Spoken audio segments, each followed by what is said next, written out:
بسم الله الرحمن الرحيم. الحمد لله وكفى وسلام على عباده الذين اصطفى. أما بعد، أعوذ بالله من الشيطان الرجيم. بسم الله الرحمن الرحيم. وأتموا الحج والعمرة لله. وقال رسول الله صلى الله عليه وسلم: من كان يؤمن بالله واليوم الآخر فليكرم ضيفه. صدق الله العظيم وصدق رسوله النبي الكريم. اللهم صل على سيدنا محمد وعلى آل سيدنا محمد وبارك وسلم. محترم بھائیوں، بزرگوں، دین اسلام ایک ایسا دین ہے جو عمل کو خوبصورت بنانے کی تعلیم دیتا ہے اور ہر ایسے کام سے بچانے کی تاکید کرتا ہے جس سے عمل کی خوبصورتی ختم ہو جائے. عمل خوبصورت کب ہوتا ہے؟ عمل خوبصورت اس وقت ہوتا ہے جب وہ عمل اللہ کے لیے کیا جائے، رسول اللہ صلی اللہ علیہ وسلم کی سنت کے مطابق کیا جائے اور اللہ کے حکم کے مطابق کیا جائے. اللہ کا حکم بھی ہو، پیش نظر اللہ کی رضا ہو، طریقہ نبی اکرم صلی اللہ علیہ وسلم کا ہو تو عمل خوبصورت ہوتا ہے. بدصورت کب ہوتا ہے؟ ان تین چیزوں میں سے کوئی ایک چیز نہ ہو، یا پھر یہ تین چیزیں ہوں لیکن اور بھی چیزیں اس میں شامل ہو جائیں کہ زبان پر ہو کہ ہم اللہ کے لیے یہ کام کر رہے ہیں، نبی کا طریقہ بھی ہے، اللہ کا حکم بھی ہے، لیکن دل میں کچھ اور نیت بھی شامل ہو، ریاکاری ہو، دکھلاوا ہو، شہرت کا جذبہ ہو، تو بظاہر ایک عمل نماز اللہ کا حکم ہے، اللہ کے سامنے کھڑے ہیں، لوگ پوچھ رہے کہاں جا رہے ہو تو کہہ رہے نماز پڑھنے جا رہے ہیں، اللہ کو راضی کرنے کے لیے جا رہے ہیں، حضور کی سنت کے مطابق نماز پڑھ رہے ہیں، لیکن دل میں ایک جذبہ ہے کہ لوگ مجھے نمازی کہیں، لوگ مجھے اچھا سمجھیں، لوگ مجھے دیندار سمجھیں. یہ جذبہ فاسد ہے، بیکار ہے، یہ عمل کی خوبصورتی کو ختم کر دیتا ہے. چاہے کتنا بڑا عمل ہو، علم حاصل کرنا فرض ہے. طلب العلم فریضۃ علی کل مسلم. نبی اکرم صلی اللہ علیہ وسلم نے فرمایا علم حاصل کرنا ہر مرد عورت پر فرض ہے. علم کے لیے نبی اکرم صلی اللہ علیہ وسلم نے دعائیں مانگی. علم کے اضافے کے لیے اللہ کا حکم ہے کہ وقل رب زدنی علما، کہو اے میرے رب میرے علم میں اضافہ کر دیجئے. نبی اکرم صلی اللہ علیہ وسلم نے دعا مانگی اللہم انی اسألک علما نافعا، اے اللہ مجھے علم نافع عطا فرما. شریعت میں کیا حکم ہے؟ فرض ہے. اللہ کی طرف سے کیا حکم ہو رہا ہے؟ اور مانگو اور مانگو. علم ہی ایک ایسی چیز ہے جس کی زیادتی کا حکم دیا جا رہا ہے، بقیہ دوسری چیزوں کی زیادتی کا حکم نہیں. مال ہے، عمر ہے، سمجھ میں آئی بات، شہرت ہے، یہ ہے وہ ہے، کسی چیز کی زیادتی کا مطالبہ یا کسی چیز کی زیادتی کے بارے میں کوئی حکم نہیں. علم وقل رب زدنی علما. اے نبی، آپ رسول ہیں، نبی ہیں، آپ خاتم النبیین ہیں، سید الاولین والآخرین ہیں، سب کچھ ہیں، لیکن آپ یہ دعا مانگیے کہ رب زدنی علما، اے اللہ میرے علم میں اضافہ کیجئے. علم ایسی چیز. لیکن وہی شریعت ایک بات اور کہتی ہے، اور آدمی کے عمل کو خوبصورت باقی رکھنے کے لیے، بدصورت ہونے سے بچانے کے لیے شریعت کہتی ہے کہ ایسا علم مت حاصل کرو جس میں تمہاری نیت یہ ہو کہ تم بحث کرو لوگوں سے، تمہیں بڑا عالم کہا جانے لگے، تم اپنی جگہ جگہ مجلسیں بناؤ، تم ناواقف لوگوں پر فخر کرو. ایسا مت کرو. اگر ایسا کرو گے تو تم کو جہنم میں گھسیٹ کر ڈال دیا جائے گا. ایک طرف علم کی فضیلت، اہمیت، تاکید، دوسری طرف وہ علم تمہارا، آپ کا، ہمارا خوبصورت رہے، صحیح رہے، اس سے بچانے کی بھی تاکید شریعت کہہ رہی ہے، بتلا رہی ہے. مال اللہ کی نعمت، لیکن بے جا استعمال کرنے سے شریعت منع کر رہی ہے اور کہہ رہی ہے، قرآن کہتا ہے ان المبذرین کانوا اخوان الشیاطین، کہ بے شک فضول خرچی کرنے والے شیطان کے بھائی ہیں. اب بتائیے، شیطان پر ہر وقت اللہ کی لعنت برستی رہتی ہے. جو لوگ شیطان کے ساتھ ہو گئے ہیں وہ اللہ کی لعنت اور پھٹکار سے بچ سکیں گے؟ کیوں؟ مال کا غلط استعمال. اللہ نے زندگانی عطا فرمائی، بہترین صلاحیت، طاقت، ہمت، خوبصورت جسم بنایا اللہ کی عبادت کے لیے. اب اس کا غلط استعمال. عقل اللہ نے دی کہ مخلوقات میں غور و فکر کرو، آسمان اور زمین کی سیر کر کے دیکھو کہ اگلے جھٹلانے والوں کا انجام کیا ہوا. قل سیروا فی الارض فانظروا کیف کان عاقبۃ المکذبین، قرآن کہہ رہا ہے. لیکن اسی عقل کو ہم غلط استعمال کریں، قرآن میں اعتراض کریں، حدیث میں اعتراض کریں، شریعت میں اعتراض کریں. یہاں وہ ہے، یہاں ایسا ہے، یہ کیسی بات ہے، کبھی حدیث میں یہ آتا ہے، کبھی وہ آتا ہے، یہ کیسی بات ہے. اپنی عقل کا غلط استعمال آدمی کو تباہ کر کے رکھ دے گا. صحیح استعمال کامیابی کے درجات طے کرائے گا. میرے بھائیوں بزرگوں، ابھی حج کا موسم چل رہا ہے، حج کے مہینے چل رہے ہیں. بڑے خوش نصیب ہیں وہ حضرات جن کو اللہ پاک نے توفیق بخشی ہے وہ حج کرنے کے لیے جائیں گے، اور جن کے دلوں میں تمنا ہے، کسک ہے، آرزو ہے، اللہ تعالیٰ ان کی تمناؤں کو پوری فرمائے. اللہ کے لیے کوئی چیز مشکل نہیں. لیکن جو حضرات چنیدہ ہیں، چاہے مرد ہوں عورت ہوں، وہ اللہ کے دربار میں نبی اکرم صلی اللہ علیہ وسلم کے روضہ مبارکہ پر جن کو جانا ہے، ان کو کیا کرنا چاہیے اور کیا نہیں کرنا چاہیے تاکہ عمل خوبصورت ہو، عمل بدصورت نہ ہو، عمل اخلاص کے ساتھ ہو، عمل ریاکاری کے ساتھ نہ ہو. کیا کرنا چاہیے میرے بھائیوں بزرگوں؟ قرآن کہتا ہے وَأَتِمُّ الْحَجَّ وَالْعُمْرَةَ لِلَّهِ، اللہ کے لیے حج اور عمرہ کرو. أَلَا لِلَّهِ الدِّينُ الْخَالِصُ، اچھی طرح سے سنو کہ دین اللہ کے ساتھ جو تمہارا دینی معاملہ ہے وہ مکمل اخلاص کے ساتھ ہونا چاہیے، بالکل ملاوٹ نہیں. عبادت صرف اللہ کی، پیشانے کہیں نہیں جھکے گی سوائے اللہ کے سامنے. اللہ کے سامنے ہی جھکے گی. کسی در پہ، کسی کے گھر پہ، کسی کے سامنے، کوئی کتنا بھی بڑا ہو اس کے سامنے پیشانی نہیں جھکے گی. جھک کر سلام کرنا جائز نہیں ہے تو سجدہ کرنا کیسے جائز ہو جائے گا؟ حج اور عمرہ اللہ کے لیے. حج عمرہ اللہ کے لیے کیسے ہوگا؟ اس طور پر ہوگا کہ جب ہمیں یہ نعمت نصیب ہو، جب کسی کو معلوم ہو کہ اس کو حج میں جانا ہے، پیسے کا انتظام ہو گیا، یا اگر وہ حج کمیٹی سے جا رہا ہے اس کا نام آ گیا، وہ اللہ کا شکر ادا کرے، وہ توبہ استغفار کرے اپنے گناہوں سے، اور حقوق العباد جو بندوں کے حقوق ہیں اس کی ادائیگی کی فکر کرے. اور حقوق العباد بندوں کے حقوق کی ادائیگی کا تعلق صرف حج کے موقع سے نہیں ہے بھائیوں. عجیب تماشا بنا رکھیں، ہمیشہ ہے. کیا سب کو معلوم ہے سب حج کر کے ہی مریں گے؟ اس کے بغیر کسی کی موت نہیں آئے گی. اللہ کرے کہ ہم حج کر کے مریں، لیکن کیا یہ ضروری ہے؟ بغیر حج کے دنیا سے لوگ نہیں گئے، اچانک انتقال نہیں ہو گیا، تو حقوق العباد کی فکر صرف حج کے موقع پر ہی کیوں؟ لوگوں سے ملنا جلنا، معافی تلافی کی بات جو آتی ہے وہ صرف حج کے موقع سے، عمرے کے موقع سے؟ یہ کیسا ہم نے اپنے آپ کو بنا لیا اور اپنا دین ایسا ہم نے گڑھ لیا؟ یہ کیسی بات ہے؟ یہ بالکل غلط بات ہے. بھائی اگر کسی سے آپ کا کچھ معاملہ ہوا فوراً معافی تلافی ہونی چاہیے. کسی سے بات بند ہو گئی، تین دن کے اندر جو ہے صلح صفائی کر لینی چاہیے. حدیث شریف میں ہے کہ 3 دن سے زائد اگر کوئی بات چیت نہ کرے، دل میں بغض کر کے رکھے، اس کا انتقال ہو جائے جہنم میں جائے گا، عمل قبول نہیں ہوگا. اللہ تعالیٰ اس کے اعمال کو دیکھتے ہی نہیں، فرماتے ہیں اس کے اعمال کو کنارے رکھو جب تک یہ دونوں لوگ صلح نہ کر لیں. اور ہم حج عمرے کے انتظار میں، بیوقوفی کی کوئی حد ہوتی ہے، ہر چیز کی حد ہے کہ ہاں جب حج میں نام آئے گا تب فلاں سے ملیں گے، فلاں سے ملیں گے، فلاں سے ملیں گے. عجیب بات ہے. اور حج میں نام آ گئے تو اب ہر وقت ملنے جلنے میں ہی سارا ٹائم جا رہا ہے. سیکھیں گے کب؟ سمجھیں گے کب؟ اور وہاں جا کر کیا کریں گے؟ اتنا جمع غفیر، اتنا لوگوں کا مجمع، وہاں آدمی کی عقل کبھی کبھی کام نہیں کرتی ہے. لیکن اگر وہ سیکھا ہوا ہو، سمجھا ہوا ہو تو اپنے اعمال کو صحیح طریقے سے انجام دے گا. اس کو معلوم ہے. بھائی جس نے ڈرائیونگ سیکھی ہے، کتنی بھی ٹریفک ہو، کیسا بھی روڈ ہو، گاڑی صحیح چلائے گا کہ نہیں چلائے گا؟ اور جو ڈاواں ڈول ہے وہ کہے گا میں سٹی میں تو ڈرائیونگ نہیں کر سکتا، ہاں گاؤں دیہات میں ادھر ادھر گلی کوچوں میں ڈرائیونگ کر سکتا ہوں، سٹی میں نہیں کر سکتا. کیوں؟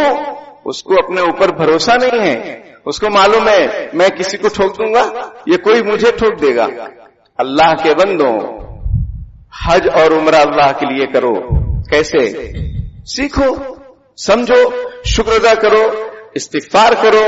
ہاں اب اس موقع پر اگر کسی سے کچھ معاملہ ہو گیا ہے ابھی کرنٹ میں، ان سے مل کے معافی تلافی کر لو. یہ کیا کہ اب 60 سال میں حج کا نمبر آیا یا مان لو 50 سال میں آیا، اب وہ پچھلا حساب نکال رہے ہیں 20-25 سال والا، جو ہوا تھا، جس سے ہوا تھا، اب ایک ایک کو ڈھونڈ رہے ہیں، اس کو گھر جا رہے ہیں، دعوت کھا رہے ہیں، یا اپنے گھر بلا کے دعوت کھلا رہے ہیں، یا حاجی کھانا کر رہے ہیں. حاجی کا ولیمہ بھی آ گیا مارکیٹ میں. واہ بھائی واہ. ولیمہ شادی کا ہوتا ہے کہ حج کا ہوتا ہے؟ حج کا ولیمہ کیسے؟ وہاں شادی کی ہے کوئی عربی سے، شادی ہوگی نہیں آپ کی وہاں. کتنا بھی جو ہے دیکھ لو، عربی سے شادی کیسے ہو جائے گی آپ کی؟ چلو مان لو ہو بھی گئی تو ولیمہ ٹھیک ہے، اس کے شادی کے نتیجے میں ولیمہ ہے. یہ کیا حج کیے تو ولیمہ، عمرہ کیے تو ولیمہ؟ یعنی کھانا چاہیے، کوئی بھی بہانہ ہو بس کھانا. حج کرنے جا رہے ہیں، احسان کر رہے ہیں. آپ کس پر احسان کر رہے ہیں؟ سوچ رہے لوگ ہم کو دعوت دیں، اور لوگ دعوت بھی دے رہے ہیں، تحفہ بھی دے رہے ہیں، کپڑے بھی دے رہے ہیں. اب یہ آدمی کھا پی کے پیٹ خراب کر کے پہنچ رہا ہے مکہ مدینہ، اس کا ہاضمہ ستیاناش، ہر جگہ تیل مسالہ کھا کے وہاں پھر تیل نکلتا ہے مکہ مدینے میں. اب اس سے کوئی عبادت صحیح نہیں ہو رہی ہے، یہ بیمار ہے. آپ صلی اللہ علیہ وسلم کا فرمان، معدہ بیماریوں کا گھر ہے، المعدۃ بیت الداء. اب اس میں اتنا بھرے کہ کوئی جگہ ہی نہیں ہے. ارے بھائی یہ بھی ایک مشین ہے. آپ اگر 10 گھنٹہ مسلسل کام کر لیتے تھک جاتے ہیں، یہ پیٹ ہر وقت چل رہا ہے. اس کے یہاں دعوت، اس کے وہاں دعوت، اور کچھ نہیں تو اپنی طرف سے دعوت. چھوٹ گئی تو آنے کے بعد وہ حاجی ولیمہ. کیا بے وقوفی ہے. دین کو ہم نے مذاق بنا لیا، عبادت کو ہم نے مذاق بنا لیا. اخلاص للہیت کہاں گئی؟ اللہ کے لیے عمل کہاں گیا؟ یہ ہم لوگوں کے لیے کر رہے ہیں. سوچنے کی ضرورت ہے. ابھی موقع ہے. اگر اسی میں مبتلا رہیں گے اور آنے کے بعد بھی اسی میں مبتلا رہیں گے تو کیا حج کیا آپ نے؟ نبی اکرم صلی اللہ علیہ وسلم نے ارشاد فرمایا، ایسی دعوتوں سے بچو، مت جاؤ ایسی دعوت میں جو دکھلانے کے لیے ہو، فخر کے لیے ہو. حج کے بعد دعوت کرنا نہ نبی اکرم صلی اللہ علیہ وسلم سے ثابت، نہ صحابہ کرام سے ثابت، نہ بزرگان دین سے ثابت. شریعت کا عمل ہے ہی نہیں کہ حج کے بعد آ رہے ہیں تو دعوت کر رہے ہیں. ارے بھائی کیا ہے یہ؟ اور جانے سے پہلے دعوتیں خوب لے رہے ہیں، اور اگر کوئی نہ جائے تو ناراض. یہ ناجائز نہیں تو کیا ہے؟ فضول خرچی نہیں تو کیا ہے؟ مال کا بیجا استعمال نہیں ہے تو کیا ہے؟ رشتہ داری اسی موقع پر یاد آتی ہے. پورے سال کہاں چلے گئے اور اتنے سال کہاں چلے گئے؟ رہی بات معافی تلافی کی، تو میں نے کیا بتلایا؟ اس کے لیے حج عمرے کا انتظار کریں گے. یہ کتنی جو ہے نادانی کی بات ہوگی کہ ہمارا کسی سے معاملہ کچھ گڑبڑ ہو جائے اور ہم سوچے جب حج میں نمبر آئے گا تب سب سے معافی تلافی کریں گے. اللہ کے ہاں کیسے حساب دے پائیں گے؟ اگر موت آ گئی پہلے تو سامان 100 برس کا ہے، پل کی خبر نہیں. اس لیے میرے بھائیوں، اللہ کے لیے عبادت کو انجام دیجئے، اللہ کے لیے حج عمرہ کیجئے. آپ کا نام آ گیا، آپ اللہ کا شکر ادا کریں، توبہ استغفار کریں. ہاں غور فکر کر لیں، کوئی باقی تو نہیں ہے میری زندگی میں، میری اتنے سالہ زندگی میں کسی سے کوئی انبن ہوئی ہو اور مجھے یاد نہ ہو. ہاں معلوم ہو گیا کہ فلاں ہے، چاہے فون کر لو. اور اگر ان کا دینا ہے تو دینا پڑے گا. صرف زبان سے کہنے سے معافی نہیں ہوگی. معافی تلافی یعنی دینا پڑے گا. بعض مرتبہ آدمی خوب لوگوں کا ڈباتا ہے اور دباتا ہے اور پھر حج عمرے پہ جاتا ہے دوسروں کے پیسے سے. بہن کو میراث میں حصہ نہیں دیا، اب لاکھوں کی پراپرٹی ملی، اب دل میں آیا حج کر لیتے ہیں. اب وہ دعوت کر دیے، آ جاؤ بھائی کھانا کھا لو، جس کا کھاؤ اس کا گاؤ. کھائیں گے تو پھر گائیں گے، اور دل میں جو ملال ہوگا وہ ختم ہو جائے گا. یہ تمہارے کھلانے سے ملال تھوڑی ختم ہوگا. پیسہ دو، حصہ دو. اور اگر وہ سچی واقعی بہن نہیں لینا چاہتی، وہ اس کے ہینڈ اوور ہونے کے بعد آپ کو ہینڈ اوور کرے تو سمجھو کہ ہاں اس نے دیا ہے. بہن چاہیے، وہ بولتی نہیں چاہیے. اس کو معلوم ہے اگر میں نے بولا ہاں چاہیے تو رشتہ داری ختم. تو ایسے مال سے حج کریں گے آپ اور یہ حج قبول ہوگا. یاد رکھیے، جس طریقے سے حج فرض ہے اس طرح سے حج حرام بھی ہے. جس طرح نکاح سنت ہے اس طرح نکاح فرض بھی ہے، نکاح حرام بھی ہے. سب تفصیلات ہیں، ہم سیکھیں، معلوم کریں. حج حرام کون سا ہے؟ وہ حج حرام جو مال حرام سے کیا جائے، دوسروں کے پیسے سے. میراث دبا لیے یا کسی کی پراپرٹی ہڑپ کر لیے، اب اس کو بیچ کر، پلاٹ بیچ کر 20 لاکھ میں میاں بیوی حج پہ جا رہے ہیں، دعاؤں میں یاد رکھنا، کھاک دل سے دعا نکلے گی، اور دعوتیں ہو رہی ہیں اسی کی، ہال بک کیے جا رہے ہیں، لان بک کیے جا رہے ہیں، دعوت پہ دعوت، حاجی دعوت، حاجی ولیمہ، اور ہم لوگ ہیں بے شرم بن کر پہنچ جاتے ہیں کہ ہاں کوئی بات نہیں، دعوت ہے بس جانا ہے۔ ارے بھائی پوچھو کون سی دعوت ہے یہ، جائز ہے ناجائز ہے حرام ہے کیا ہے؟ شریعت اللہ رسول اس کو چاہتے ہیں نہیں چاہتے ہیں؟ غلط ہے تو نہیں جائیں گے، کوئی بھی ہو، کوئی بھی ہو، اگر غلط دعوت ہے نہیں قبول۔ بھائی وہ کہہ رہے ہیں کہ حاجی دعوت ہے، ہم حج کر کے آئے، اس کی خوشی میں مہمانوں کو بلانا رہ گیا تھا، اصل میں بہت دن ہو گئے، سب کو جمع کرنا رہ گیا، تو یہی موقع ہے جمع کرنے کا، جا کے مل لو سب سے۔ عید پر کیوں نہیں جاتے؟ شرم نہیں آتی ہم لوگوں کو؟ ہم لوگ عید کے دن سوتے ہیں، شرم نہیں آتی؟ عید کے دن سونے کا دن ہے یہ۔ ارے بھائی عید خوشی کا دن ہے، ایک دوسرے کو مبارکباد دو، گلے شکوے ہو مٹاؤ اس کو، گھر پر جاؤ، یہ خوشی کا موقع ہے۔ رات بھر شاپنگ کریں گے بے شرم بن کر، اور دن بھر سوتے رہیں گے جانور بن کر، حالانکہ جانور دن میں سوتا نہیں ہے۔ دین اپنے حساب سے چل رہا ہے، سب ٹھیک ہے۔ وہ کسی بیوقوف نے کہا تھا سب چنگا ہے، حالانکہ کچھ چنگا نہیں ہے۔ دیش کی حالت دیکھو، ملک کی حالت دیکھو، نفرتوں کا حال دیکھو، ہماری بچیوں کا حال دیکھو، مرتد ہو جا رہی ہیں، غیروں کے ساتھ جا رہی ہیں۔ یہ شرم نہیں آتی؟ حاجی کھانے میں لگا ہوا ہے، کھانے میں مطلب یا تو کھا رہا ہے یا کھلا رہا ہے، دونوں میں لگا ہوا ہے، شرم نہیں آتی؟ اذا فاتک الحیا ففعل ما شئت، نبی اکرم صلی اللہ علیہ وسلم کا فرمان ہے، صاف صاف سن لو اچھی طریقے سے۔ جب شرم نہیں ہے جو چاہے کرو، کوئی تم کو بدل نہیں سکتا ہے، کوئی بدل نہیں سکتا ہے۔ قرآن تمہارے درمیان موجود ہے پھر بھی گمراہی، علماء کرام کے بیانات ہو رہے پھر بھی گمراہی، پھر بھی جہالت۔ اللہ میاں بدلیں گے انشاءاللہ اچھے سے۔ ان بطش ربک لشدید، تیرے رب کی پکڑ بہت سخت ہے، وہ آئے گی، کیونکہ جب ہم نعمتوں کا غلط استعمال کرتے ہیں تو پھر پکڑ آتی ہے۔ ایک بزرگ کی بات ہے جو کشمیر کے رہنے والے ہیں، ان کا بیان ہے، مختصراً میں عرض کروں، مفتی نذیر احمد نام ہے ان کا۔ وہ فرماتے ہیں جب ہم اپنی سہولت سے، اپنی آسانی سے مسجد میں آ سکتے ہیں، نہیں آ رہے ہیں، نماز پڑھ سکتے ہیں، نہیں پڑھ رہے ہیں، وہ وقت آئے گا کہ مسجد میں آنے سے روک دیا جائے گا، وہ وقت آئے گا کہ نماز پڑھنا چاہیں گے نہیں پڑھ سکیں گے۔ پلیٹ فارم پر، ایئرپورٹ پر، ٹرینوں میں نماز پڑھنے میں پہلے کوئی پابندی نہیں تھی، لیکن کوئی پڑھتا تھا۔ آج شکوہ ہو رہا ہے کہ نماز پڑھنے سے منع کر رہے۔ آپ کب پڑھے؟ کتنے سفر کیا آپ نمازوں کی؟ آپ نے پابندی کی؟ آپ نے سفر میں اذان دیا؟ اب پابندی آ گئی۔ یہ اصول ہے اس کا، خالق اور مالک کا۔ وَإِذْ رَبُّكُمْ لَئِن شَكَرْتُمْ لَأَزِيدَنَّكُمْ وَلَئِن كَفَرْتُمْ إِنَّ عَذَابِي لَشَدِيدٌ۔ آپ کے رب نے یہ حکم فرما دیا ہے۔ کیا حکم ہے؟